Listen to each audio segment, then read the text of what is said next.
우리 찬양대가 찬양할 때 오 할 때 나도 오 하고 싶었는데 여러분도 같은 마음이셨죠? 예수님의 깊은 사랑이 우리 마음에 가득하시기를 축복합니다.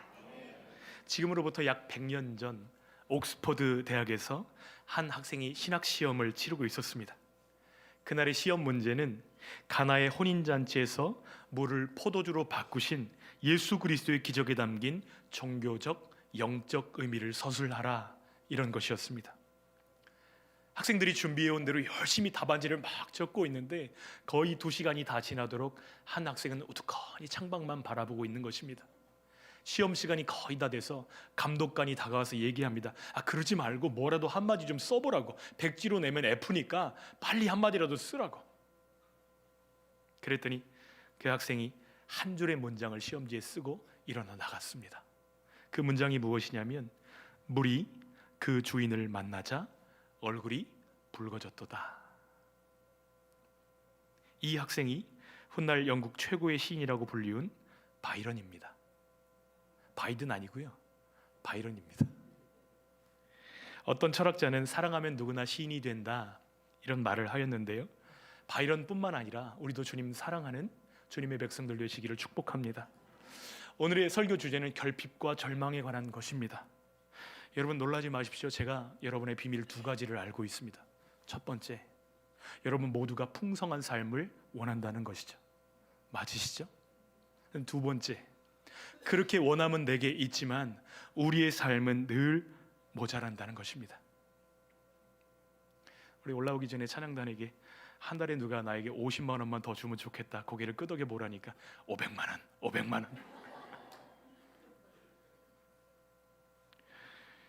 우리 삶은 모자람의 연속입니다. 지금 우리가 알고 있는 것을 만약 그때도 알았더라면 얼마나 좋았을까. 우리의 과거를 생각하면 참 지혜가 모자랐구나, 이런 생각들을 하게 되고요, 또 현재의 삶도 모자람의 시간들입니다. 언제나 우리의 필요보다 돈이 모자라고, 우리의 소망보다 건강이 모자라고, 그렇게 삶은 모자람의 연속입니다. 아마도 미래의 삶 역시 모자람과 씨름하는 삶이겠죠. 모자람은 고통입니다. 모자람 때문에 마음 시리고, 모자람 때문에 현실이 밉고, 모자람 때문에 살맛이 나지 않고, 모자람 때문에 아쉽고, 모자람 때문에 애태우니까요. 어디 가야 되는데 자동차의 연료가 떨어졌어요. 통장에 돈이 바닥났어요. 우리의 관계가 바닥나고, 소중한 건강이 바닥나고, 마음의 소망이 바닥나고, 그렇게 모자랄 때 우리에게 나타나는 증세는 거의 다 똑같습니다. 충만한 사람이든 충만하지 않든 거의 똑같은 반응이 나타나요. 불안합니다. 두렵습니다. 평화가 없습니다. 긴장합니다. 기쁨이 사라집니다. 대화가 늘어날까요? 줄어들까요? 대화가 줄어듭니다. 웃음이 멈춥니다. 신경이 날카로워집니다. 갈등이 시작됩니다. 그래서 모자람은 큰 고통입니다. 어떤 이들은 그 고통을 잊어버리고 술을 마십니다. 약이나 도박에 손을 대는 사람들도 있습니다. 그렇게라도 모자람이 주는 고통으로부터 도망치고 싶은 것이죠. 모자람에 짓눌리면 스스로 삶을 포기하기도 합니다. 어떻게 하면 모자람의 고통으로부터 우리 삶을 지켜나갈 수 있을까요? 결론부터 말씀드리면 우리의 힘으로는 불가능합니다. 그런데 좋은 소식이 있어요. 모자람이 우리 삶을 파괴하는 힘으로 작동할 수도 있지만 모자람이 우리 삶을 세우는 자산도 될 수 있다는 사실입니다. 지금도 제 삶은 모자람 투성이입니다. 건강도 부족합니다. 지혜도 부족합니다. 인격도 부족합니다. 사랑도 부족합니다. 그러나 그 부족함 때문에 아쉽거나 시리거나 고통스럽지는 않습니다. 모자람이 오히려 제게는 축복이 되고 있습니다. 그 모자람 때문에 예수님께 간절히 기도할 수 있게 되었고요, 제 기도에 응답하시는 예수님을 더 깊이 알게 되었고요, 예수님 자체가 가장 큰 응답이라는 사실을 깨닫게 되었기 때문입니다. 이 모자람 때문에 하나님을 더 사랑하게 되었고요, 역설적이지만 모자람이 저의 삶을 허무는 도구가 아니라 삶을 충만케 하는 도구로 쓰였다는 사실입니다. 어떻게 이것이 가능하죠? 어떻게 하면 모자람을 충만함으로 뒤집을 수 있죠? 그 비밀이 오늘 말씀 가운데 들어있습니다. 생명을 주시는 예수님께 나오라는 거예요. 한번 따라서 해주실래요? 생명을 주시는 예수님께 나오라. 생명을 주시는 예수님께 나오라. 여러분 기억 가운데 제일 기억에 남는 잔치, 제일 행복했던 파티는 언제이십니까? 지금 예수님이 그 어머니 마리아와 제자들과 함께 결혼 잔치에 초대를 받았습니다. 보통 이스라엘의 결혼 예식은 일주일 이상 진행이 되는데요, 보통의 사람들은 한 일주일 정도 이 예식을 진행하게 됩니다. 지금 그 집은 혼인잔치가 한창이었어요. 그런데 마리아, 그 집에 초대받았던 마리아의 눈에 심상치 않은 것들이 눈에 들어옵니다. 그날의 주인공인 신랑의 표정이 별로 밝지 않은 거예요. 신랑 아버지의 얼굴을 봤더니 아버지 얼굴도 마찬가지입니다. 지금 뭔가 문제가 생기고 있구나. 잔치가 망가질지도 모른다는 두려움이 얼굴에 역력합니다. 찾아가서 물었겠죠. 뭐 부족해요? 뭐 어려워요? 기뻐하고 즐거워해야 될 주인공들의 얼굴이 평안이 없고 긴장하고 있는 이유를 발견합니다. 무엇 때문이죠? 포도주가 떨어진 것입니다. 파티나 축제에 이것이 없으면 안 돼 하는 것이 있는데 이스라엘 사람들에게는 포도주가 1번입니다. 당시 유대 문화에서 포도주가 떨어진다는 것, 이것은 단순히 흥이 깨지는 정도가 아니라요, 손님들을 모욕하는 것입니다. 이 잔치에 함께 해준 손님들에게 가장 기본적인 대접이 포도주라고 믿었기 때문에 잔치 자체가 무산될 수도 있는 이 어려움이 그 가정 가운데 찾아온 것입니다. 예수의 어머니 마리아가 예수님께 조심스럽게 포도주 이야기를 꺼냅니다. 그러자 예수님이 뭐라고 답하시죠? 4절 말씀 같이 읽겠습니다. 예수께서 이르시되 여자여 나와 무슨 상관이 있나이까? 내 때가 아직 이르지 아니하였나이다. 지금 우리들 가운데 효자, 효녀분들은 여자여라는 표현에 지금 심히 걸림이 되실 수도 있는데요, 제가 성경 주석들을 찾아보니까 바클레이, 성경학자 바클레이는 이 여자여라는 호칭 헬라어로 귀나이인데요, 모친을 무례하게 부르는 표현이 아니라고 설명합니다. 오히려 당시 최고의 존칭 가운데 하나로 로마 황제 아구스토가 애굽 여왕 클레오파트라를 만났을 때 귀나이, 이 표현을 썼다는 거예요. 그러니까 예수님이 여자여 이렇게 한 것은 어머니를 이렇게 하대해서 부른 게 아니라는 것이죠. 예수님께서 마리아에게 물으십니다. 나와 무슨 상관이 있나이까? 무슨 뜻이죠? 이 일을 내가 해야 한다고, 그 일을 내가 할 수 있다고 정말로 믿으십니까? 이런 질문이잖아요. 그런데 마리아가 예수님의 이런 질문에 아주 독특한 방식으로 응답합니다. 그 집에 있는 하인들을 다 불러서 이야기합니다. 너희에게 무슨 말씀을 하시든지 그대로 하라. 지금 신랑의 가정과 그 아버지와 마리아가 어떤 관계로 친밀하게 지냈는지를 볼 수 있는 대목이에요. 하인들도 마리아가 부탁하니까 그대로 응답합니다. 예수님이 하인들에게 말씀하십니다. 항아리에 물을 채우라. 그런데 그 항아리들은 유대인들이 정결 예식에 사용하는 항아리들입니다. 보통 두세 통 드는, 그러니까 두세 통, 통이라는 단어가 다른 통이 아니고요, 한 50리터 정도인데요, 2통 정도 들어가는 물 항아리라고 하면 한 통에 100리터씩 6개의 항아리가 있는데 한 600리터 정도 물이 들어갈 수 있는 항아리가 있는 것이죠. 손 씻는 물을 담는 항아리에 하인들이 물을 아구까지 채우자 예수님께서 다시 그들에게 말씀하십니다. 자, 이제 그것을 퍼다가 연회장에게 갖다 주어라. 하인들은 그 명령이 도무지 이해되지 않았지만 말씀에 순종하여 연회장에게 갖다 줍니다. 여러분, 이거 믿음 없이 할 수 있는 행동인가요? 믿음 없으면 할 수 없는 일들입니다. 그러자 연회장이 그 포도주를 받아들고 마신 뒤에 반응을 보입니다. 뭐라고 얘기하죠? 그 신랑 좀 불러오시오. 요즘에 이런 사람들이 음식점에 있더라고요. 사장 나오라 그래. 아니 왜요? 음식이 너무 맛있잖아요. 연회장이 지금 그런 반응을 보이는 거예요. 아니, 보통 잔치집에 가면 처음에는 좋은 건 내놓고 사람들이 취하기 시작하면 하급의 포도주를 내놓는데, 아니 이 집 포도주는 가면 갈수록 더 좋은 게 나오네요. 여러분, 좋다는 말이에요, 나쁘다는 말이에요? 너무 좋다는 최상급의 표현으로 칭찬을 하는 것입니다. 예수님이 양적으로도 풍성하고 질적으로도 더 좋은, 아니 더 좋은 종류가 그런 정도가 아니라 최상급의 포도주를 이 가정에 공급해 주신 것입니다. 제가 설교를 준비하다가 포도주 한 병에 비싼 포도주는 얼마나 가나 검색을 해봤어요. 세상에서 제일 비싼 포도주가 한 병에 얼마인가 검색을 해보니까 로마네 콩티 1945년산 이 포도주 와인 한 병이 6억 3천만 원에 팔렸습니다. 한 병이에요. 사람이 빚은 포도주랑 하나님이 만든 포도주랑 비교할 수 있어요, 없어요? 한 병이 몇 리터나 들어가겠어요? 근데 그런 포도주를 600리터나 그 집에 쏟아 부어주신 거예요. 이것이 예수님이 이 땅에서 처음 행하신 기적입니다. 이 혼인잔치의 기적을 우리는 세 단어로 요약할 수 있습니다. 첫 번째, 빈 컵. 컵에 아무것도 들어있는 게 없어요. 나눠야 되는데 나눌 게 없어요. 그런데 거기에 한 가지 명령을 더하십니다. 부어라. 물컵. 그리고 나서 떠다 주어라. 근데 떠다 주는데 어떤 컵으로 바뀌었죠? 포도주 컵. 그래서 오늘 본문의 내용은 세 단어로 요약할 수 있는데 한번 옆에 분에게 설명해 줄 수 있으시겠어요? 예, 엄지손가락이 크신 분이 엄지손가락이 작은 분에게 한번 물어보십시오. 도대체 갈릴리 가나에서 어떤 일이 있었어요? 예, 빈 컵이 물컵으로, 물컵이 포도주 컵으로 바뀌었습니다. 시작. 아니, 물어보고 답하시라니까요. 여러분, 빈 컵이 물컵으로, 물컵이 포도주로, 이 변수가 무엇이죠?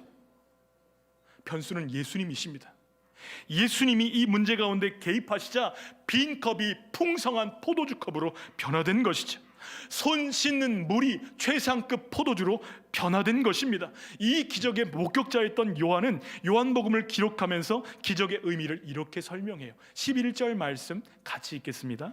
예수께서 이 첫 표적을 갈릴리 가나에서 행하여 그의 영광을 나타내심에 제자들이 믿으니라. 여러분, 이 기적에는 두 가지 목적이 있습니다. 첫 번째, 예수님이 누구신지를 보여주는 것이 첫 번째 목적이에요. 그래서 요한은 이 기적이 단순한 기적이 아니라 표적이라고 표현합니다. 표적이라는 단어는 영어로 sign인데요, 표지판이라는 뜻이죠. 예수님이 누구신지를 보여주는 표지판이다. 예수님이 하나님이심을 보여주는 기적, 그래서 표적이라고 기록한 것입니다.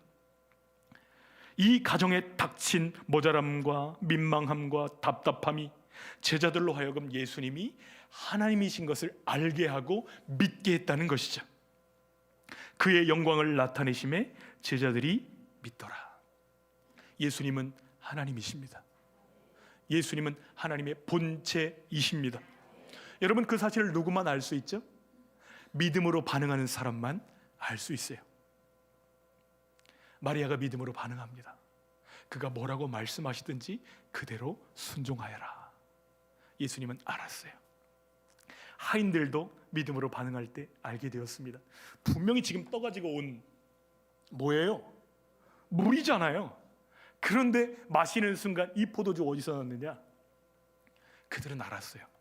믿음으로 순종했던 하인들은 알았습니다. 예수님이 행하셨다는 것을 알았어요. 그러나 연회장은 알 수 있어요, 없어요? 모릅니다. 믿음으로 반응하지 않는 사람은 결코 알 수 없는 것이 이 신비인 것이죠. 예수님은 수많은 위인들 가운데 한 분이 아니십니다. 위인들 1번, 2번, 3번, 4번, 그 중에 예수 한 권이 아니라니까요. 예수님은 세계 4대 성인들 중에 한 분이 아니세요. 예수님은 하나님이시기 때문입니다. 예수님을 그 많은 위인들 중에 하나로 취급하는 것은 그분을 모독하는 것입니다. 그분은 하나님의 아들이시고 우리를 구원하실 구원자이시기 때문이죠. 설교를 준비하다가 돌아가신 한동대 김영길 총장님이 생각났습니다. 김영길 총장님이 김영애 권사님을 만난 이야기인데요, 미국에서 이분이 유학하실 때 형님이 대신 선을 봤다는 거예요. 형님이 대신 선을 보고, 그때 뭐 이메일도 제대로 안 되고 휴대폰도 제대로 없으니까 사진 한 장을 보냈는데 사진 한 장 받아들고 결혼식을 올렸다는 거예요. 여러분, 이렇게 하실 분이 있으세요?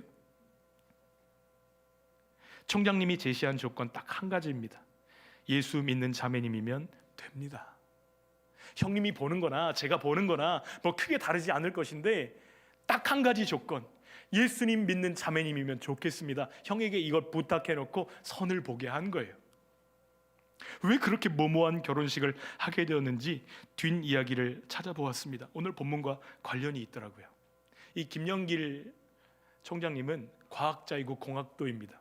형님은 포항공대 총장이셨고 동생은 한동대 총장이에요. 그러니까 대단한 공학도 집안인 것이죠.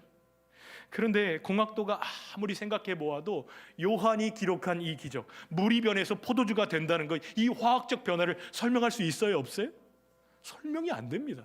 여러분, 오병이어가 어린아이의 도시락 하나가 5,000명을 먹이고도 남는다? 이거 질량 보존의 법칙으로는 절대 설명이 안 됩니다.